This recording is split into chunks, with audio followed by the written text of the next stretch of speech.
इसी उस जजमेंट में बहुत सारे फ्लॉज थे और एक टेक्निकल रीजन पर आपने इतना ग्रूसम क्राइम के बाद टेक्निकल रीजन ढूंढ के उसको छोड़ दिया। ये आप भूल गए कि क्राइम क्या हुआ, बलात्कार हुआ, और वो भी एक लड़की से जो 16 साल से कम थी।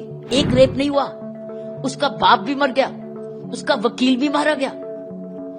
She was a victim many times over. मामले में दोषी हैं, उनकी जमानत पर फिलहाल रोक लगा दी गई है। कैसे आप देखती हैं, तमाम प्रोटेस्ट चल रहे थे हाई कोर्ट के ऑर्डर पर?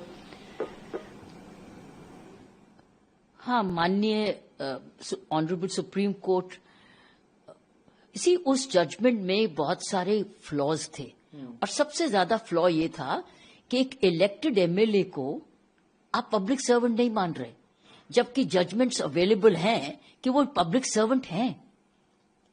तो एक टेक्निकल रीजन पर आपने इतना ग्रूसम क्राइम के बाद टेक्निकल रीजन ढूंढ के उसको छोड़ दिया मतलब उसकी सस्पेंशन, उसकी इम्प्रिजनमेंट को सस्पेंड कर दिया टेक्निकल फ्लॉ पे।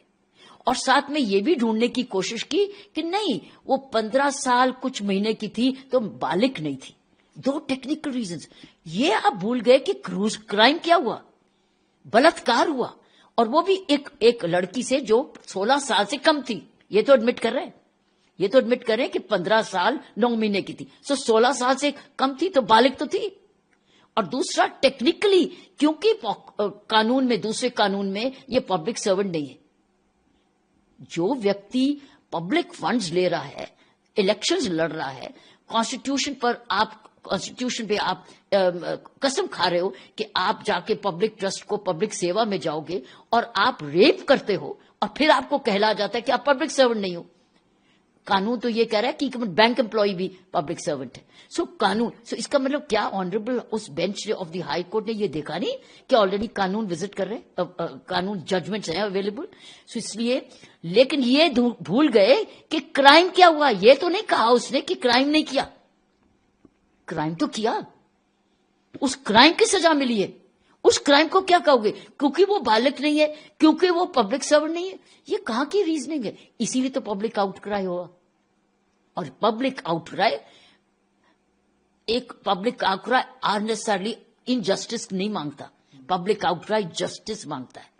तो जस्टिस मिल गया। ऑनरेबल सुप्रीम कोर्ट ने वो दे दिया जो पब्लिक आउटक्राई था कि, और मैं आपको, मेरी नजर में इस लड़की के साथ एक बार ये विक्टिम नहीं हुई, एक रेप नहीं हुआ, उसका बाप भी मर गया, उसका वकील भी मारा गया। She was a victim many times over. She is not victim once, एक बार ही नहीं विक्टिम हुई है। जो उसके साथ हुआ वो अलग, बाप के साथ हुआ अलग, उसके वकील के साथ हुआ अलग, और अब चौथी बारी आप उसको सजा दे रहे हो, जिसमें कह रहे हो कि नहीं, वो तो पब्लिक सर्वेंट नहीं है और तुम तो बालिग नहीं थी, तो जाओ। इतने ज्यादा। और फिर वो लड़की अमीर नहीं है, वो एक गरीब परिवार की है।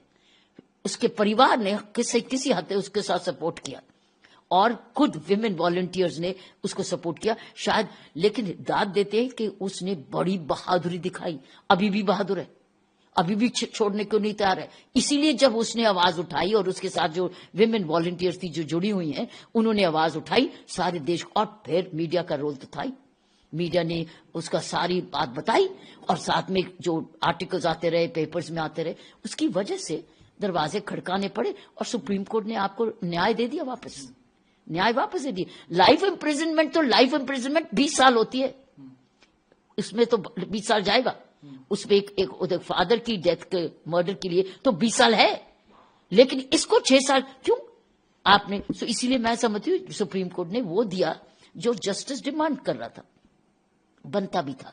और टेक्निकल फ्लॉज बहुत ज्यादा थे, जो मैंने भी पढ़ा जजमेंट्स के बार, क्योंकि बहुत अच्छे वकील आपके मीडिया पे आए हैं, उन्होंने एक्सप्लेन किया जजमेंट्स को, पुरानी कोर्ट की जजमेंट्स को। तो क्या उन जजमेंट्स को भी अनदेखा कर दिया उस हाई कोर्ट के बेंच ने?